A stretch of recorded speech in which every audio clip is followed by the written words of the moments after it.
En tant que fier représentant de Kindred Aerospace, le quatrième fleuron de l'industrie aérospatiale, votre mission que vous avez contractuellement acceptée est d'une simplicité enfantine. Guider l'humanité à travers les étoiles. Pour cela, après un processus de sélection rigoureux qui a mis en exergue vos capacités exceptionnelles, Martin Tweed, notre cher président, vous a personnellement désigné comme l'unique membre de l'équipe d'exploration d'un troupeau, d'une terre inconnue et encore vierge, n'attendant qu'un ambassadeur du genre humain pour en faire un nouvel Éden. Kindred Aerospace vous souhaite donc la bienvenue sur ARY26. Avec son air pur et irrespirable, ses formations géologiques magnifiques et traîtres, sa faune et sa flore atypiques n'étant composées que de 38% d'espèces potentiellement mortelles, nul doute que cette planète accueillante est l'endroit rêvé pour passer un agréable moment à répertorier toutes les ressources jugées précieuses par notre président bien-aimé. Et soyez heureux car vous êtes ici, le pionnier. Toutes les découvertes faites par le collaborateur sont la propriété exclusive de Kindred Aerospace. Le collaborateur s'engage à entretenir tous les équipements fournis par Kindred Aerospace et à compenser financièrement toute dégradation ou perte de ces derniers. Kindred Aerospace décline toute responsabilité en cas de blessure, dégâts mémoriels, perte de l'usage de l'un ou plusieurs membres, mutilation ou décès prématuré du collaborateur dans le cadre de sa mission. Ne ratez donc pas l'occasion d'explorer ARY26. l'aventure de votre vie,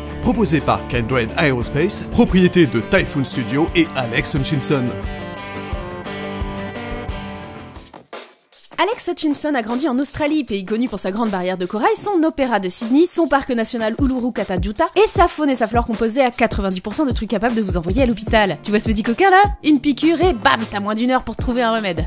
Cool. Bref, l'endroit rêvé pour passer ses journées tranquillement chez soi à jouer à la console, soit grosso modo l'enfance d'Alex avec son Amiga puis sa NES. Et au risque de vous surprendre une nouvelle fois, Alex souhaitait lui aussi travailler dans l'industrie du jeu vidéo. Et ouais, le monde est petit. Sauf qu'en l'absence de cursus dédié, il opta un peu par défaut pour des études en archéologie avant de se diriger vers un master en écriture créative obtenu en 2001. La chance lui sourit la même année grâce au studio Taurus Game qui s'était spécialisé dans les adaptations en jeux vidéo de licence sur différents supports. Le studio lui propose alors un poste en tant qu'assistant designer, ce qui permit à Alex de se faire la main sur des titres qu'il qualifiait lui-même de commande d'éditeur, tout en se faisant des poteaux dans le milieu, dont son collègue et futur compagnon de route, Red Schneider. Forcément, lorsque Raid décrocha un poste chez Electronic Arts en 2003, il fit ce que font tous les bons poteaux en faisant tourner le CV d'Alex. CV qui attira l'attention des pontes d'Electronic Arts qui proposèrent à Alex un poste de designer confirmé dans les locaux de Maxis en Californie. Ni une ni deux, il vendit toutes ses possessions pour se payer un aller simple vers le Golden State et intégra le studio pour travailler notamment sur The Urbs, un spin-off de la licence Les Sims qui était alors en pleine effervescence. À partir de là, notre ami Alex enchaînera les gros projets, gagnant expérience et casquette, d'abord en tant que lead designer sur Sport, puis directeur créatif sur Army of Two le 40e jour, avant d'être embauché par Ubisoft en 2010 pour travailler sur Assassin's Creed 3 et Far Cry 4, toujours en tant que directeur créatif. Et ouais, rien que ça. Cependant, après 14 années passées à travailler pour de gros studios, certes prestigieux mais aux contraintes professionnelles de plus en plus fortes, Alex souhaitait retrouver une certaine liberté créative tout en fuyant une culture de travail et du crunch qu'il ne supportait plus. Si le projet lui trottait dans la tête depuis plusieurs années, c'est en février 2017 qu'Alex franchit le pas en fondant son propre studio, avec différents vétérans de l'industrie qu'il avait rencontrés durant sa carrière, dont son désormais ami Red Schneider. La jeune entreprise, Typhoon Studio, avait un objectif tout simple, se faire de nouveaux plaisirs, mais cette fois sans crunch.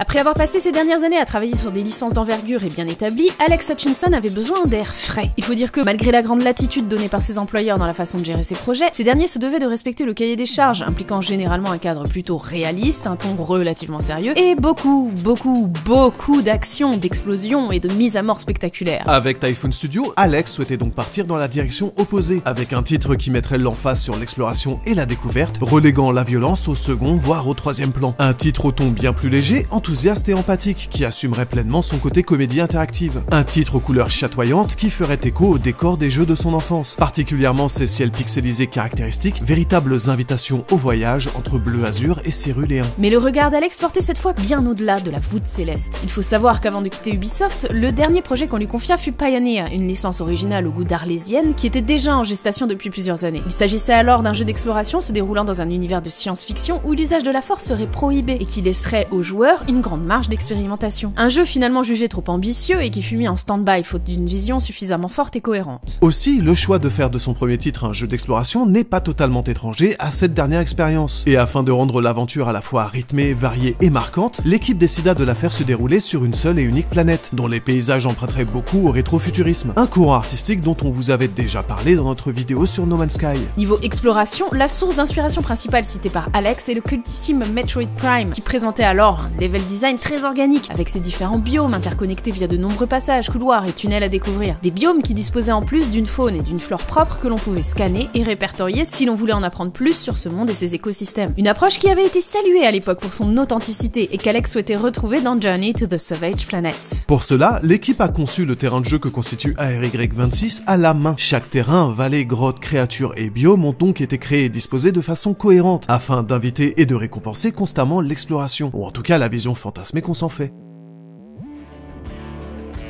Si comme beaucoup, Alex Hutchinson apprécie les jeux jouables à plusieurs, c'est grâce au développement d'Army of Two et surtout Far Cry 4 qu'il a affiné sa définition de la vraie bonne coopération. Pour lui, au-delà de l'aspect purement mécanique et collaboratif, c'est surtout quelque chose que l'on partage de manière presque intime avec l'autre, qu'il s'agisse d'histoire, d'épreuves ou simplement d'émotions. Il y a donc un aspect très viscéral dans cette vision de la coop, et Alex a d'ailleurs la conviction que le nombre de joueurs impliqués ne doit pas dépasser les 2, afin que l'alchimie fonctionne. Alors, on sera pas forcément d'accord avec l'assertion, ne serait-ce que par expérience, mais cela explique pourquoi Journey to the Savage Planet est jouable à 2 joueurs au maximum. Chaque joueur sera alors libre de ses mouvements et tous les éléments découverts lors de votre aventure seront automatiquement partagés avec votre partenaire, qu'il s'agisse de créatures scannées, des ressources récoltées ou des outils et équipements fabriqués. Il n'y a donc pas de spécialisation possible, et si l'on ne prend pas en compte la classique mécanique permettant de relever son comparse en cas de pépin, le jeu n'incite pas spécialement à rester ensemble, en tout cas d'un point de vue mécanique. Mais, on vous l'a dit, la philosophie du studio a été de créer une aventure qui peut être partagée ensemble, non pas en vous forçant la main à travers des mécaniques de jeu, mais plutôt en vous laissant créer vos propres situations et histoires durant votre exploration en tandem, et évidemment en partageant le simple plaisir de la découverte ensemble. Et nous, comme d'habitude,